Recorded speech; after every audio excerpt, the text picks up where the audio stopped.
Good evening to one and all. Today we are discussing about the quicksort algorithm. Quicksort. Quicksort is an efficient sorting algorithm that works by selecting the pivot element from an array and rearranging the other elements so that smaller the pivot element comes before it and those larger come after it. This process is repeated for the subarrays on either side of the pivot until the entire array is sorted. It is known for being fast and requiring less memory since it sorts the array in place, but in worst case it can slower if the pivot is poor. Despite this, commonly used for large data sets due to its average time complexity is order of n log n. Key concepts. Quicksort follows the divide and conquer. The algorithm splits the array into small subarrays and sorts those subarrays and then combines the result. It uses the pivot element. Quicksort uses a pivot element to partition the array into smaller subarrays on where all elements are smaller than the pivot and one where all the elements are greater. The pivot is placed in its correct position and the process is repeated for the two subarrays. Steps for implementing the quicksort. First we have to choose a pivot element from the array. This can be done in various ways such as selecting the first element or last element or random element or any element present in the array. Next step is partitioning the array. In quicksort we partition the array into two subarrays, one with the element smaller than the pivot and one with the element greater than the pivot.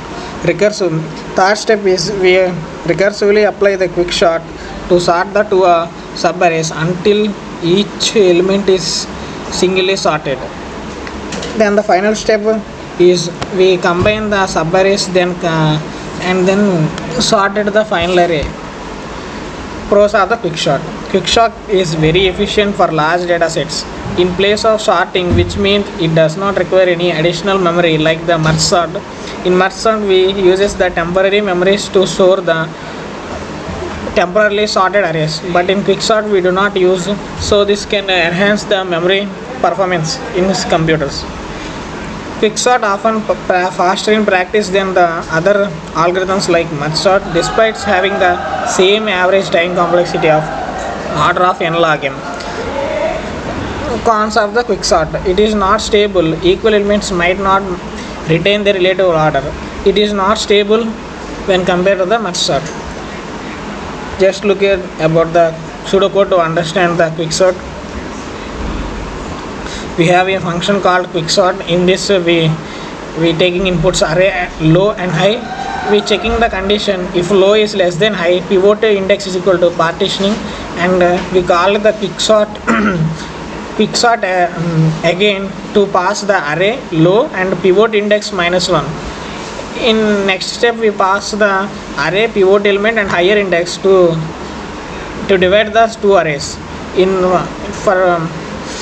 the other step we use the function name called partition. In this we take in the parameters array low and high. We check if the pivot is equal to array of high, then we in place of high we use low is equal to low -1. For using for loops we check if the array of j is less than or equal to pivot, then we increment the value of I. Then we use the swap to swap the values of I and j, and with us we are returning the I+1 value. Let us look how the quicksort performance. We have these elements 14, 12, 16, 13, 11 and 15.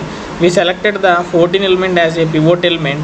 In this pivot element we divided the array. The elements which are less than 14 are placed left side and the elements greater than 14 are placed on the right side. In this left side we take the pivot element as 12 and this step also we put the 11 on the left side and the 13 which is greater than pivot on the right side. In this right array we take 16 as a pivot element and the elements less than placed in the left side and the elements greater than right side. Thus in the final step we can achieve the sorted elements. Thank you.